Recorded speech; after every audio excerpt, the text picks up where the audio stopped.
회사는 증시 각도기. 안녕하세요. 전문자 지나친 빠른 지원입니다. 네, 안녕하세요. 증시 쪽시계 리오입니다.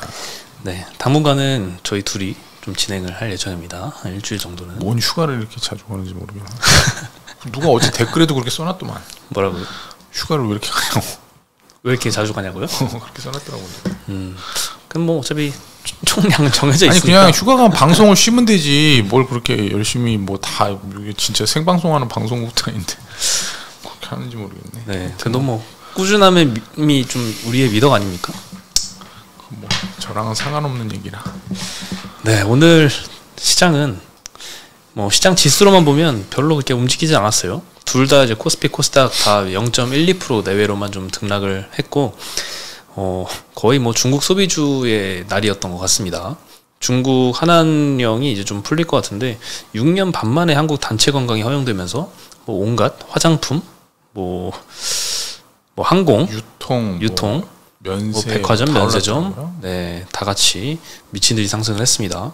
그리고 뭐 반면에 이제 뭐 다른 쪽들은 이렇게 크게 반등을 못했고, 오늘 개인만 2,600억, 1,900억씩 양시장에서 순매수가 좀 들어왔고요. 섬유유복 섹터가 좀 가장 많이 올랐습니다. 요즘에 의류도 OEM 이쪽은 실적이 굉장히 좋고 주가도 좋은데 브랜드 쪽은 재고가 굉장히 많이 늘어가지고 실적도 2분기에 굉장히 좀 어닝 쇼크도 많이 나고 주가도 이렇게 반등을 못한 상황인데, 원래 옛날 같으면 FNF가 이렇게 중국 좋은 이슈가 들리면 막 폭등을 했어야 되는데 오늘 3% 정도 때밖에 반등을 못했습니다. 실적 우려가 좀 계속 작용을 하고 있고, 그리고 운수창고 업종에서는 항공주들이 대폭등을 했습니다. 에어부산이 12%, 아시아나가 9%, 진에어가 6%대, 티웨이도 마찬가지로 6%대 크게 급등을 좀 많이 이어갔고요. 근데 제주항공도 3.6% 올랐는데 요즘에 항공사 같은 경우에는 의견이 좀 갈리는 것 같아요. 항공기 기재 도입이 생각보다 좀 빨리빨리 안 돼가지고 운임이 그렇게 안 내려갈 것이다 라고 긍정적으로 보는 시각도 있고, 반대로는 생각보다 기재 운임이 원활하게 좀 되고 있다. 그래서 내년도에는 운임 경쟁이 좀 심화될 것이다. 그리고 벌써 2분기 실적에도 1분기보다는 좀 많이 내려갔다. 물론 비수기왕도 있지만 이런 시각이 좀 팽팽하게 갈리고 있어서 마치 자동차 섹터를 보는 것 같은 그런 생각도 좀 듭니다. 그리고 유통업, 이 세 번째로 많이 올랐는데 여기는 뭐 한국 화장품 제조 이런 약간 중소형 화장품사들은 상한가를 다 꽂았고요. 호텔신라 17%, 현대백화점 15%, 신세계 9%, 신세계 인터내셔널도 9%, 뭐 롯데쇼핑도 4.7% 정도 유통 섹터에서 다 분위기가 좋았습니다. 보험주가 제일 많이 떨어졌고 증권주도 그 다음이었습니다. 그리고 전기전자 섹터에서도 세 번째로 하락이 컸는데 LS 일렉트릭, 드림텍이 한 5%씩 빠졌고요. 대덕전자, 현대일렉트릭, 해성 DS, LG전자도 2에서 4%씩 하락을 했습니다. 삼성전자도 오늘 1.3% 정도 하락을 했는데 하이닉스는 장중에 굉장히 많이 떨어지더니 다 돌려서 0%로 마감을 했습니다. 어제는 삼성전자가 한 2% 오르고 하이닉스가 못 오르더니 오늘은 하이닉스가 잘 방어를 했습니다. 운수장비 섹터가 그 다음으로 많이 떨어졌는데요. 자동차 부품주들이 오늘은 좀 하락을 했습니다. 화신, 대원강업, 현대모비스, 서현이와 이런 데서 2에서 4%씩 하락이 있었고요. 현대차도 0.5% 정도 하락을 했습니다. 현대차, 기아는 뭐 하루 변동성은 그렇게 크진 않지만 꾸준하게 올랐다가 꾸준하게 떨어지고 최근에는 좀 많이 떨어져서 4월달 그때 저점을 깨고 지금은 조금 내려가 있는 상황입니다. 아무래도 내년도 이 실적이 올해만큼은 좀 이렇게 지속성이 없을 것이다라는 우려가 좀 시장에서 많이 작용을 하는 것 같습니다. 그리고 어저께 사실 단독 뉴스로 먼저 알려졌는데 중국이 6년 반 만에 한국 단체 관광을 허용할 것이다 라고 보도가 나왔는데 오늘 정부에서 공식화했습니다. 2017년 3월에 사드 사태 이후로 이제 단체 관광 비자 발급이 중단이 됐는데 6년 5개월 만에 허용이 된 거고요. 갑자기 이렇게 왜 규제 하나를 했을까에 대해서 메리츠에서는 이제 9월 항저우 아시안 게임을 앞두고 대외 관계 개선을 위해서다. 그리고 중국 내수 경기가 굉장히 안 좋기 때문에 이거 활성화시키려는 목적이 좀 강하다라고 보고 있고요. 1분기에 중국에 입국한 외국인 관광객이 5만 3천 명 정도가 되는데 19년 1분기에 비해서는 1.4%밖에 안 된다. 굉장히 적은 수치로 굉장히 미미하다고 합니다. 그래서 더더욱 이렇게 대외 관계에 좀 힘쓰는 모습을 보이고 있다라는 분석이고요. 한국에 방문한 중국 관광객이 19년도에는 600만 명 1년에 들어왔는데 21년도에는 17만 명. 요거는 뭐 코로나 때문에라고 볼 수는 있겠지만 2023년도 연간으로는 그래도 이번 조치를 고려해서 한 연 180만 명 정도를 메리츠에서는 예상을 하고 있습니다. 지난달에 싱하이밍 중국 대사가 제주도에서 포럼할 때 얘기를 했어요. 조만간 풀릴 거라고. 근데 그런 얘기를 2020년부터 했잖아요. 시진핑 뭐 방문할 거다. 이번에는 조금 다른 게 분위기가 지정학적인 분위기가 이제 대결 일변도로 갈 수가 없잖아요. 이제는 중국이 수그리고 들어와야 돼요. 이제는 걔네들은 레버리지가 없어요. 우리나라에 대해서 다 썼기 때문에. 그리고 이제 중국 관련해서 이제 오늘은 뭐 화장품도 오르고 이것저것 다 올랐는데 뭐 옛날처럼 뭐 5, 6년 전에 그때 막 보따리 상들 와가지고 막 단체로 막 우리나라 물건도 싹 쓸어갈 때처럼 그러기는 쉽지 않지 않을까. 예, 사실 오늘은 뭐 시초가로 다 올라서 시작을 했고 다 이제 올라서 마감을 했는데 또 시간이 지나면 또 갈릴 것 같아요. 뭐 화장품들 막 상한가 가고 이런 거는 조금 뭐 조정을 받을 수도 있고 오늘 못 올랐던 것 중에서도 조금 오를 수도 있을 것 같고요. 화장품 뭐 중국 자체적으로도 잘 만든다고 그러더라고요. 굳이 우리나라에 와가지고 뭐 엄청나게 사가거나 옛날처럼 막 선물로 막 이렇게 엄청 많이 사가거나 그러진 않을 것 같고 그냥 몇 개 뭐 특별하게 이제 좀 선물용으로 몇 개 그 정도 사가는 수준에서는 뭐 크게 기대할 게 있을까 싶은 생각도 드는데 왜냐면 일본이 요즘에 워낙 경쟁력이 있어서 우리나라도 그렇죠. 다 일본으로 가기 때문에 중국 사람들도 똑같이 일본으로 많이 가지 않을까. 뭐 그렇습니다. 그래서 뭐 메리츠에서도 리포트 톤을 보면 그렇게 큰 2019년처럼 회복될 거다라고 기대하기는 조금 힘들다는 의견을 내고 있고요. 뭐 전망 관광객 내방 수만 봐도 그때 600만 명인데 올해 180만 명이고 여기서 갑자기 막 500만 명대로 증가하기는 좀 어려워 보이기도 합니다. 좀 질 좋은 관광객이 와서 객단가를 많이 쓰시는 게 좋죠. 너무 많이 와가지고 막 정말 명동이 막 다 중국 그 말 들리도록 하는 것보다는 하여튼 1인당 돈을 많이 써주고 가는 게 그게 뭐 바람이죠. 그래서 뭐 엔화 약세 때문에 일본이 경쟁력이 더 높다라는 이야기도 있는데 그럼에도 불구하고 우리나라를 찾을 중국인 관광객이 분명히 있을 건데 어디로 갈 건지를 생각을 해보면 아무래도 좀 한국만의 매력을 느낄 수 있는 게 성형, 미용, 의료기기 쪽 그리고 뭐 K-팝 이런 쪽이 아닐까 하는 생각도 듭니다. 근데 뭐 그런 쪽 중에서 오늘 또 못 오르는 데도 좀 있어요. 사실 게임주도 예전에는 중국 좋은 이슈 들리면 같이 막 올라갔는데 요즘에는 뭐 오늘도 뭐 게임주도 뭐 마이너스 많이 난 케이스도 좀 많고요. 뭐 화장품 전통으로 좀 엮이던 그런 쪽이 좀 많이 올랐습니다. 그리고 글로벌 텍스프리 같은 경우에는 이제 세금 환급 받을 때 이제 수수료로 매출을 올리는 회사인데 오늘 15%대 정도 상승을 했는데 얼마 전에 VIP 자산운용에서 5% 지분 신고를 했더라고요. 근데 내역을 보니까 급락할 때 굉장히 저 밑에 바닥에서 잘 지분을 담았더라고요. 굉장히 며칠 만에 큰 수익이 좀 난 것 같고, 네. 그리고 이 글로벌 텍스프리 같은 경우에는 이제 단체 관광이 금지가 된 이후로 계속 큰 폭의 적자를 보고 있는데 최근에는 그 4분기부터 작년 4분기부터 영업이 흑자 전환을 했습니다. 근데 이게 중국 관광객이 회복이 안 됐는데 영업이 흑자 전환한 거라서 여기다가 중국인 관광객까지 많이 들어오면 훨씬 더 이익이 급증할 거란 기대를 좀 시장에서 하고 있는 것 같고요. 롯데관광개발도 오늘 상한가를 갔는데요. 여기는 사실 제일 아슬아슬했던 업체죠. 뭐 파라다이스나 GKL 같은 경우에는 똑같은 카지노 업종이라고 하더라도 일본인 관광객이 조금 뒷받침을 해줬는데 여기는 이제 제주 드림타워에 거의 몰빵한 포트폴리오를 갖고 있어서 중국인 관광객이 절실하게 좀 필요했습니다. 근데 2016년에 이 제주 드림타워를 착공을 시작을 했는데 2017년에 바로 사태가 터지고 그 완공은 2020년에 했는데 여전히 그 사드 사태의 여파가 계속돼가지고 뭐 엄청난 적자가 좀 많이 쌓여 있고 결손금은 뭐 22년 기준으로 마이너스 7천억까지 쌓여 있어서 하루빨리 중국인 관광객이 회복이 돼야지 살아날 수 있는 기업이고 정말 어렵게 지금 버텨왔습니다. 뭐 자산 재평가를 하면서 자본 잠식도 막고 이런 험난한 길을 걷고 왔는데 이제 드디어 조금 반등을 기다려야 될 것 같습니다. 중국에 대해서는 너무 큰 기대를 하면 안 돼요. 중국 리오프닝 한다고 네. 그렇게 기대했는데 뭐 중국 잘 되는 거 봤어? 저는 안 돼, 중국은. 너무 기대를 하면 안 돼, 중국에 대해서. 그리고 제주항공 같은 경우에는 오늘 NH증권에서 목표가를 22% 하향을 했습니다. 14,000원 제시를 했고 24년도 실적 추정치를 오히려 하향을 시켰습니다. 최근에 좀 실적도 잘 나오고 있는데 국내 항공사의 기재 도입이 예상보다 빠르다. 그래서 24년도 국제선 운임은 23년 대비 10% 정도 하락할 것이다 라고 보고 있습니다. 아까 항공사에 대한 두 가지 시각 중에 좀 보수적으로 보는 쪽에 속하는 게 이제 NH 의견인 것 같고요. 국내 항공사가 운영하는 이 기재는 22년 말 기준으로 325대인데 23년 말에는 345대로 6% 정도 증가를 할 거고 24년도엔 더 증가해서 2019년 수준까지도 기재가 도입이 될 거다라고 보고 있습니다. 그래서 중장기 이 단거리 노선에서 공급 과잉, 운임 경쟁이 우려가 된다라고 상당히 좀 보수적으로 보고 있습니다.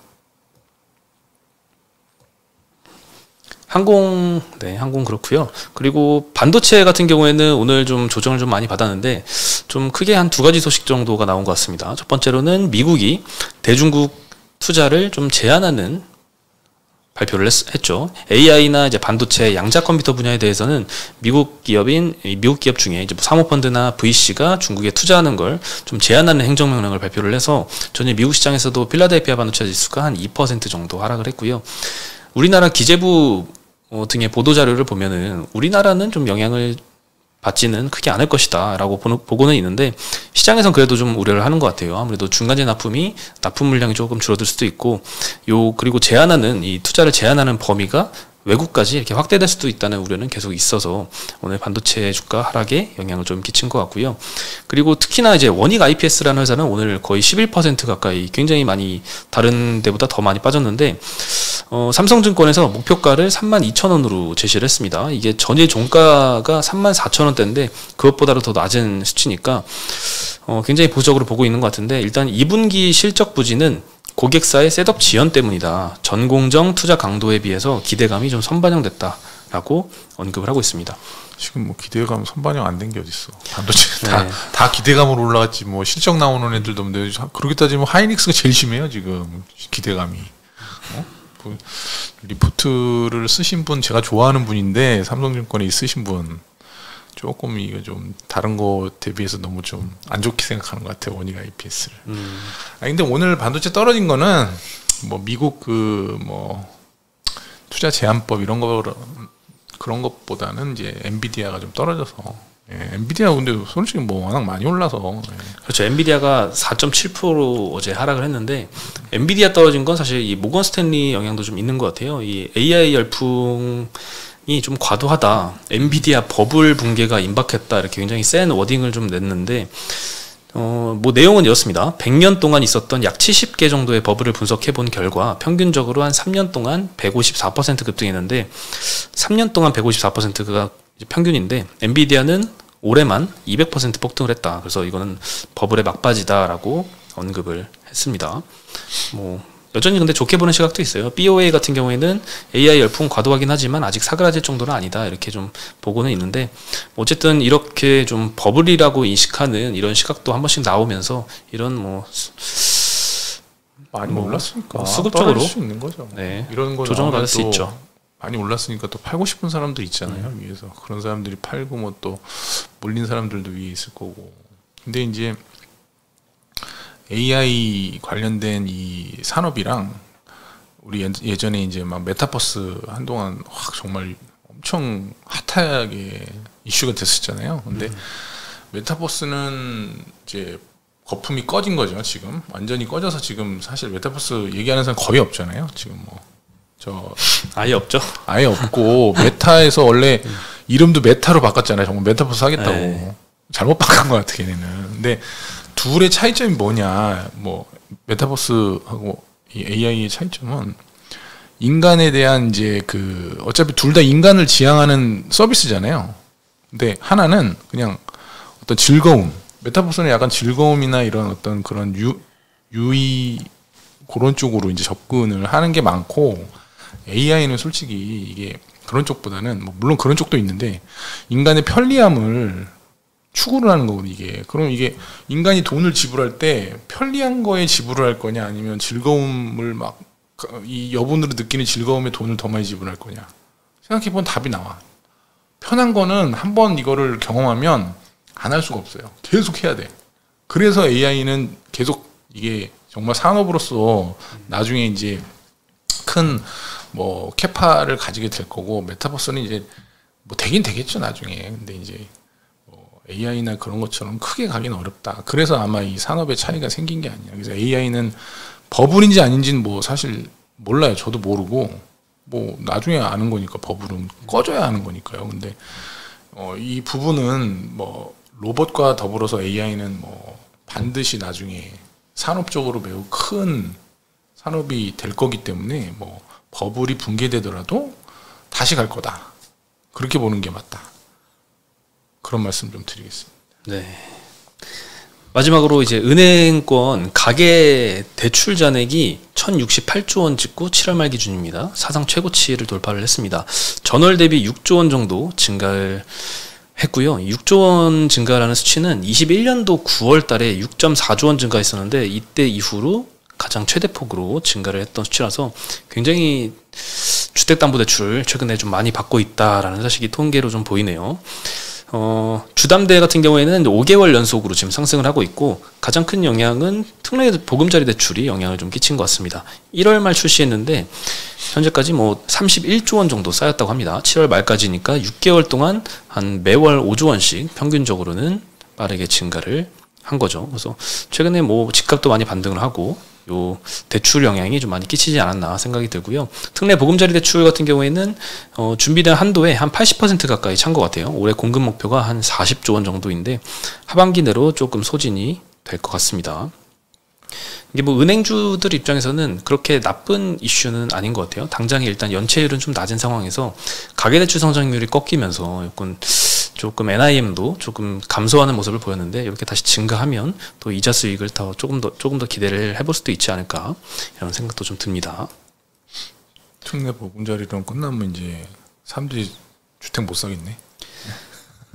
뭐 수요가 많이 주택은. 지금보다는 수요가 많이 줄지 않을까라는 생각이 좀 듭니다. 하여튼 뭐 그 요즘에 그 유튜브나 이런 데 보면 이제 그 주택 가격 관련해서 이제 설왕설래가 많잖아요. 뭐 오른다, 바닥이야, 내 말이 맞지 않냐, 무슨 이렇게 바닥이었다, 뭐 이렇게 얘기하는 사람도 있고, 아니면 계속 떨어질 거라고 뭐 데이터 가지고 얘기하시는 분도 있고. 네.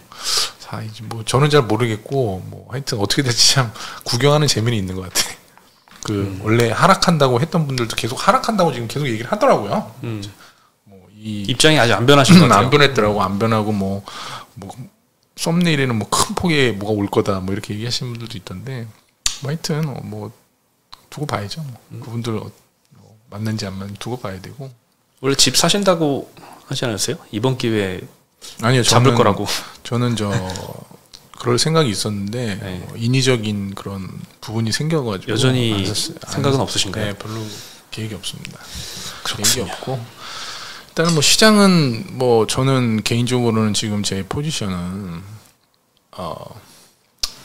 수익 난 건 다 팔았습니다. 그래서 이제 기초 연초 대비해서 그때 있던 이제 거기서 늘어났던 비중들 있잖아요. 수익이 나가지고 그 부분은 다 현금화돼 있는 상태예요 지금. 현금 비중은 좀 많이 늘려놨다는 거죠? 네. 최근에. 왜냐하면 이제 최근에 이제 여러 가지 이슈가 좀 생겼잖아요. ICC도 나오고 저 강등도 나오고 이래가지고 어수선하기 때문에 이럴 때는 뭐 굳이 무리해가지고 뭐 주식 비중을 뭐 늘리거나 뭐 그럴 필요는 없지 않나. 그렇다고 제가 뭐 주식 비중이 낮은 건 아니고요. 뭐 한 60-70% 갖고 있습니다. 네, 저도 뭐 현금 비중 확대하는 거는 저도 좀 그렇게 좀 실천을 하고 있는 것 같아요. 8, 9, 10월은 뭐 통계적으로 봐도 약간 좀 쎄한 느낌이 듭니다. 그리고 근데 이제 지금 뭐 사실 또 수익 난 분들은 굳이 무리하실 필요는 없잖아요. 그렇죠. 뭐 시장 대비해서 좀 큰 수익이 났다면 조금 보수적으로 포모가 너무 활기치고 있어요 지금. 네. 저번 7월 말부터 해가지고 너무 심한 것 같아요. 제가 보기엔. 쏠림 현상이. 이 포모가 그 코인 쪽에서도 넘어오고 이런 분들이 많은가 봐요. 뭐 오늘도 보면 와 신성 델타테크 이런 거는 뭐 요즘 그 LK99가 다 회의적이라는 얘기들이 많은데도 불구하고 혼자서 뭐 상한가 가더라고. 그래서 이게 정상 장중에 또 약간 긍정적인 보도가 또 나와서 아니 근데 다른 애들은 그 영향을 좀 크게 혼자만 받았어요. 올라가는 거야. 그래서 야 이건 진짜 핸들링하는 사람들이 진짜 엄청나게 이거 선수인가 보다. 완전 진짜 대박 선수인가 보다. 이거는 그냥 뭐 재료고 뭐가 없어. 그냥 돈으로 그냥 밀어 올리는 거야. 그래서 제가 보니까 그래서 야 이거 어떡하려고 나중에 이렇게까지 핸들링을 하는지 참 심히 걱정이 되더라고요. 잘못 쏠리면 좀 다칠 수가 있는 장인 것 같아서 뭐 분위기 보니까 있어요. 지금 뭐 약간 좀 그 초전도체 관련해서는 별로 그렇게 썩 좋은 그건 아닌 것 같은데 지금부터 플레이하면 굉장히 좀 위험해 보이긴 하죠. 그랬어요, 저는 잘. 근데 초전도체는 성공했으면 좋겠긴 합니다. 네, 뭐 성공하면 좋긴 한데 그게 쉽지가 않은 문제라 뭐 거의 뭐 타임머신 만드는 거랑 비슷한 거 아닌가? 그럴 것 같은데 뭐 제가 어차피 세상은 문외한이라 세상은 이과생들이 바꾸니까 맞습니다. 바꿔주시길 바라겠습니다. 네, 저희는 내일 다시 인사드리겠습니다. 안녕. 태풍 조심하시기 바랍니다. 네.